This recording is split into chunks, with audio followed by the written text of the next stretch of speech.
Hi everybody!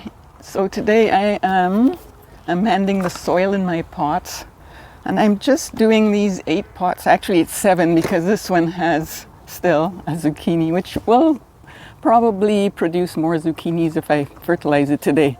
It's not in very good shape right now, but if I fertilize it today, I'm sure I'll get more zucchinis before the frost comes. So these 7 large pots here are the ones I'm doing. So I've done a few already. I've done these 3. So what I do is from the first pot, I take out a 5-gallon bucket of soil, which I have over there. It's off camera. So I took out a 5-gallon bucket of soil from here. And then I put on alfalfa pellets. So after I took out the soil, whatever was left in the bucket got some alfalfa, and I'll be showing you exactly how I do it. But I got some alfalfa pellets and some bone meal. That's what I'm putting in right now. So I don't add the same thing every time. It depends on what crop I'm going to do. So these pots are going to have carrot and garlic interspersed, and so they're going to get stuff that's good for roots. That's bone meal, and then, well, alfalfa is just a good all-round amendment. I put that on every time, as long as I have it. I don't always have it because it's a little bit difficult for me to get, but whenever I do have it, I love using alfalfa pellets. So here I have one pot that is already half empty. These are 15-gallon pots, and they're not full. As you can see, they're not full because when you have a crop in them, that crop takes out some of the soil. I mean, that's how you get a crop. It's because it's using the soil, right? So when the crop is finished, the level is way lower than when we started. So when I take out a 5-gallon bucket of soil, I'm more than 1/3 down. So it's not quite half. I would like it to be half, but I can't be bothered.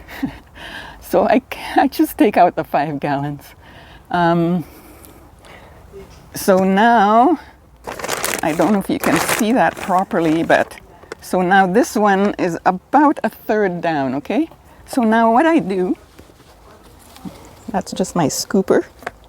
So now I'm going to take a small handful of alfalfa pellets and sprinkle it on. I don't always put the whole thing on. I put 1 handful, and then in here I have bone meal. I take a couple tablespoons of bone meal. Maybe I won't put on, maybe a tablespoon and a half. I think because it's carrots, it's okay to go overboard with the bone meal. Carrots and garlic are both root crops, right? So bone meal is good for that. Okay, so now I've got the bone meal and the alfalfa pellets. I am going to put back, so I took out 5 gallons. I'm going to put back about 3-ish gallons. And what I'm going to do is I'm going to scoop it from this. So as I go along, I scoop from one pot to another. That way I don't have to move a lot of soil around all the time.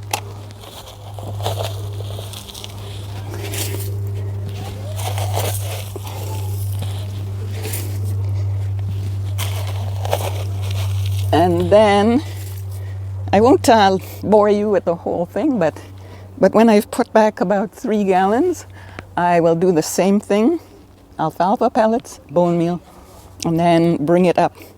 Now, because it's carrots, I'm not going to bring it right up because the carrots tend to push themselves out of the soil. So I want a little space to be able to top them up. Sometimes I do that with the garlic too, because sometimes the garlic will come up a little higher than I planted it. I don't know why. Maybe the bottom of the pot is hard, right? Yeah. So when the roots get to the hard plastic, they can't go down, so they will start pushing the plant up. Anyway, so that's what I do. And then when I finished planting now, so my plants are in and they're growing, carrots are growing, they're not carrots yet, but they're growing. Garlic is growing. I will give them some liquid fertilizer. So since garlic likes a lot of nitrogen, at that time I will give it a liquid nitrogen. And then with the carrots, I just wait and see what they're looking like, and I don't know, maybe a general all-purpose liquid, something like that. Yeah. So the reason I put carrots and garlic together is because the garlic helps the carrots. Garlic is a thing that doesn't really need help. Usually it can grow quite well without any help. Carrots tend to have some pests, and so the smell of the garlic will deter those pests. And that's why I interplant them. I find it really, really works.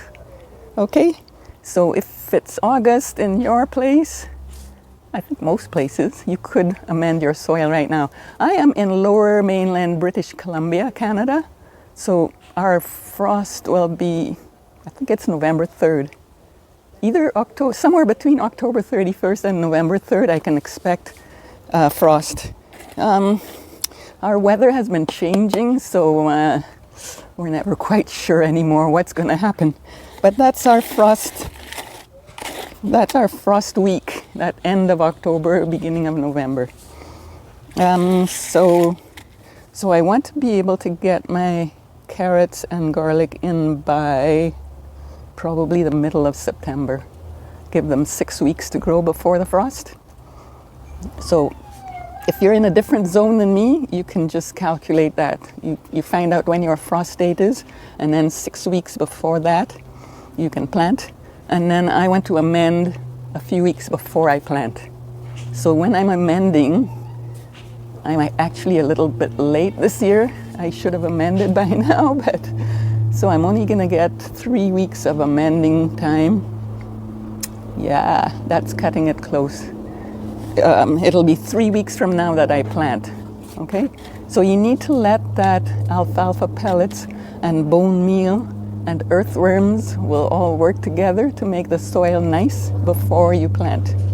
That's why you want to give it about 3 weeks before you plant. All right. What else? Is there anything else? What did I leave out? I think that's it. I didn't leave out anything. Yeah, it's such a lovely day here in BC. Very sunny, warm. I'm just in my t-shirt. So nice. So have a good day, and we'll talk to you again in the next one. Bye for now.